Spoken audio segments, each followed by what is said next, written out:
Greetings to everyone. Just like he mentioned, I'm Sumaiya Nalukwago. I'm tech community lead and tech content creator, and I'm going to be talking to you about developing soft skills for a sustainable tech career. Yeah, so this will be our topic of discussion this evening. It's evening where I am right now. So we're going to be talking about how you can actually develop your soft or call them transferable skills for a sustainable career in tech. So yeah, we've seen it all. We've seen good software developers who can write lines of really good code, but they cannot explain the code or the product they're working on to a client. And we've seen very good designers who cannot even pitch whatever they've worked on. And what do you think causes this? The lack of soft skills. So soft skills are really vital for each and everyone, not only in a tech career but every other path of life. And you need them so that you can elevate your career. So this is something little about me. Like I already mentioned, I'm as a global award nominee. I made it to the top 7 last year. I'm a tech content creator, tech over on YouTube, a community lead, GDG Cloud Mirror, and Women Tech Makers Mirror. I'm an IT professional with a bachelor's degree in information technology, and I currently work with the Innovation Village as a youth entrepreneurship trainer. I'm a former GDSC lead, and yeah, that is it for now. So let's get to understand what soft skills are.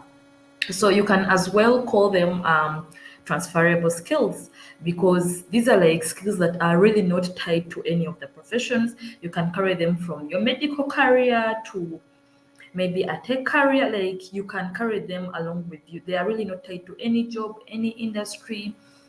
They are not tied to anywhere. So you can apply them if you are a software engineer and maybe you advance and change career and you switch to being a data analyst, like you can carry those skills with you. And you can even take them across several environments. And what makes them interesting is that you once you've learned them, then you just have to keep on learning and unlearning and just improving them, and you can carry them across wherever you're going. So what are the examples of the soft or transferable skills? The first one is adaptability.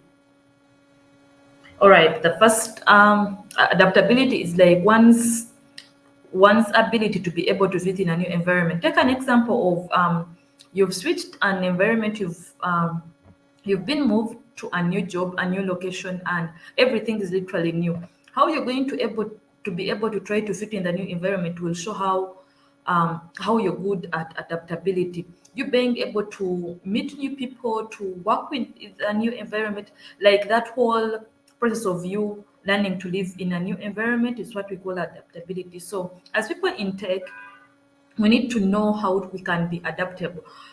We need to know how to live within new situations, new environments, because I mean, the world of tech is always evolving. Today we are doing this, tomorrow we are using this tool, the next day we are using a different tool. So you need to learn how to be adaptable and learn how you can fit in different situations and different environments so that you can be able to keep up with the evolving world of tech.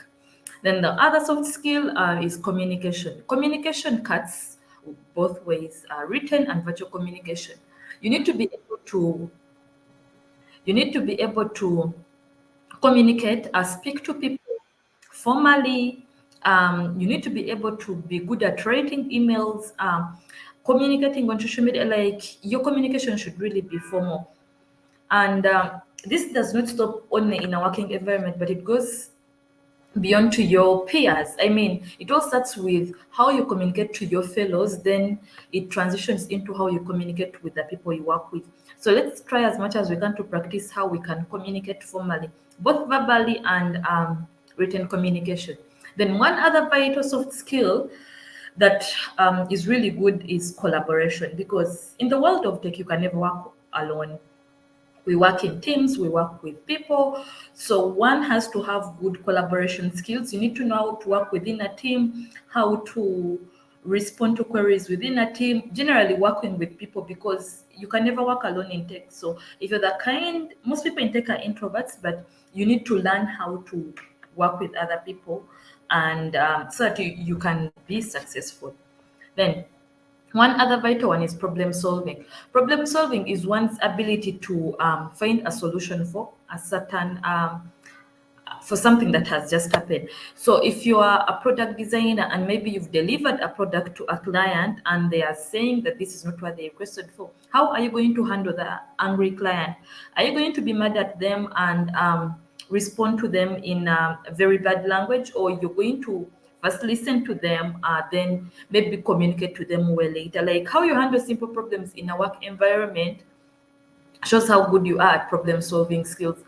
So try as much as you can to know, to first analyze and see how you can solve a certain problem before you can actually react. Trust me, it's going to make your work easy. Then the other one is critical thinking. Now this like goes hand in hand with problem solving, because for you to solve a problem, then you have to first think critically, then react towards the problem. So let's always take time to think before we can act. Think about both the pros and cons of whatever you're doing, then you can take action. Now, the next one is empathy. Empathy is like one's ability to put themselves in the position of the person facing a challenge. If I'm a client and I need a product, let's say for underprivileged people in the community, and I reach out to you, I expect you to put yourself in the position of the underprivileged people in the community. It's only by doing that that you'll get to know the kind of solution I want for this community. So let's try as much as we can to always put ourselves in the position of those people. If someone tells you about a certain challenge and they're trying to find a solution for them, put yourself in their position, think for them, think about how it would feel if you are in that position and you are the kind of person that is facing the challenge.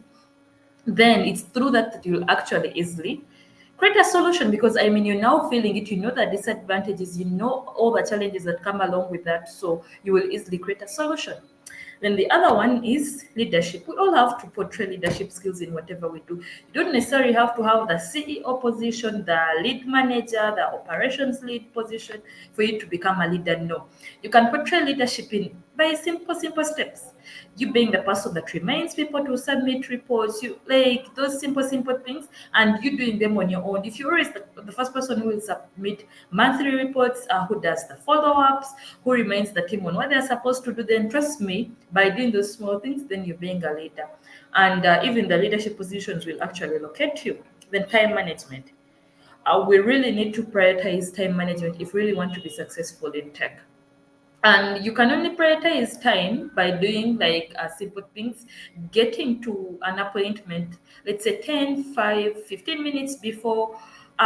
Like start small, work on your schedules in time and be like, maybe I'm going to only work for 30 minutes and take a 15-minute break. So if you manage that time, then it means you can even hold bigger appointments. And trust me, time management is really something vital, because you can miss out on big deals because you messed up by 5 minutes or 3 minutes. Then emotional intelligence. Now we need to know how to handle our emotions in the work, not only work environment but in our day-to-day lives, because different people handle their emotions differently. So you need to be emotionally intelligent in that you will read the room and know how to react. And one thing I can tell you is not everything deserves your response. No, at some point you just have to observe and just ignore. And if something needs response or action, then take your time, critically think about it, then give response, because you might react in a certain way that will affect not only you but even the brand of the organization that you're working for.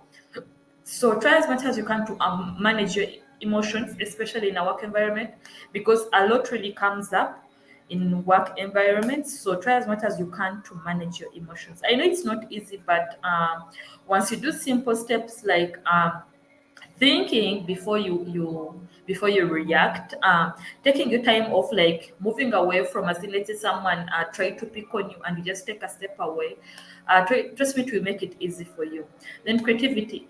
Everyone needs a creative team and everyone needs someone who can think out of the box. So don't be that person on the team who never contributes anything, who never, like, you're that kind of person who will always say yes to whatever the rest are contributing and you never contribute anything. And as people in tech, we can only improve our creativity by moving out of our normal life. So if you've been sitting on your desk Monday to Sunday, then I mean, once in a while, take a walk outside your homestead go out for a cup of coffee, play some football, like do that one activity that you've not been doing in a while, and it's through that you actually become creative and think about new ideas, think about new way of doing things, like get out of your usual world, attend tech events. Okay, do something that you've not been doing normally, and trust me, with that, you'll definitely become creative. The network. I don't know how many times I can echo this, but networking is really vital, especially if you want to elevate your career in tech. It's through the networking that you will get. Yeah, I know people have got jobs. You will meet new people. You will learn new concepts because I mean you meet people and learn new things from them. Then you will also expose yourself to the industry because I mean you've met people in the same field as you are. Then they're telling you about this, they're telling you about the trends here, they're telling you about a new tool here, and at the end of the day, you're actually learning. So let's try as much as we can to network. Then the next one is conflict resolution. Now, conflict resolution is one's ability to manage different conflicts that come up within an environment. It can be home, it can be family, it can be work. So, how you handle conflict is directly related to how emotionally intelligent you are and how good you are at critical thinking and problem solving.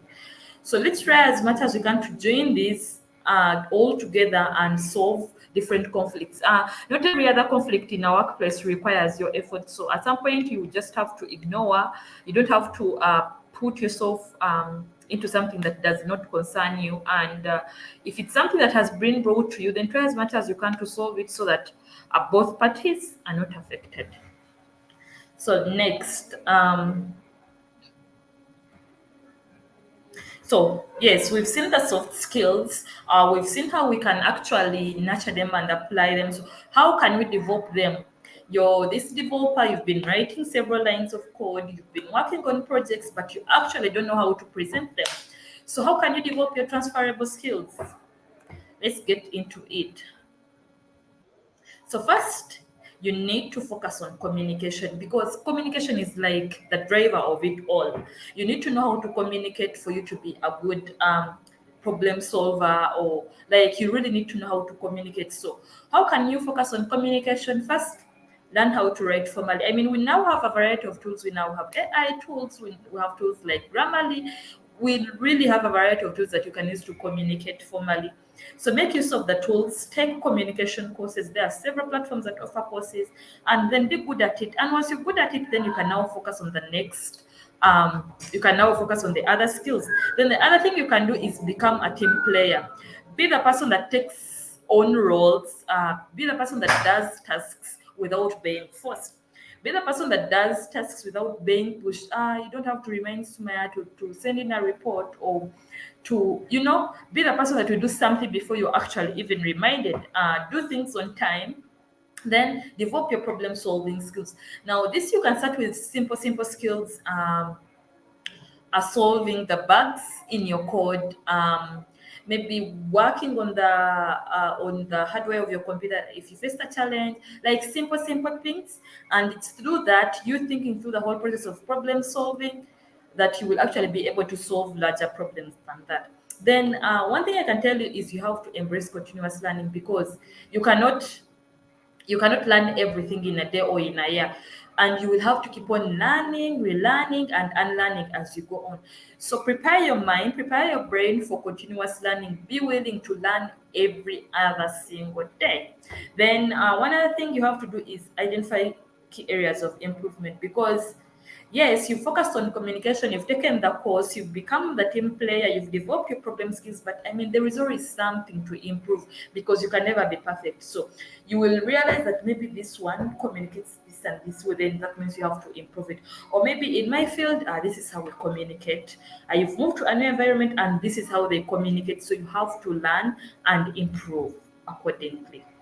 Then the other one is take an online course. I mean, I already talked about this, but we need to take courses, not necessarily for certifications, but to get knowledge so that we can have these skills. Then the other thing is volunteer. It doesn't make sense for you to take the courses and you learn, then you don't apply the skills. So you can only know that you've attained the skills once you practice them. If I take a course on communication and I actually don't communicate, I don't send out the emails, I don't write proposals, I don't put in the work, then I will not know that I have attained the skills. But if I decide to volunteer and practice the skills, then trust me, I will rate myself and know how far I've gone. So basically, this is it. Though there is a lot more, but one thing I can emphasize: learn, unlearn, and relearn. Trust me, if you do this, then soft skills will be definitely easy for you. Then this is a quote as I come to an end. It's from one of my favorite authors, Paul Coelho, and it's from the book The Alchemist. And he said that remember that wherever your heart is, that's where you'll find your treasure. And as someone in tech, I feel like if we feel like our treasure is maybe in this tech role or this, okay, that's if your heart is in, let's say, the community, if your heart is in developing products, if your heart is in anything, think about that one thing that you really desire, and that means that's where your treasure is. That's where you'll find whatever you need in life. And I'll be taking in any questions at this point. Then we can call it an end. Okay, yeah. Thank you very much, Sumaiya. So any questions from the chat at all? We'll just give it a couple of minutes for questions to come in. I don't see any right now.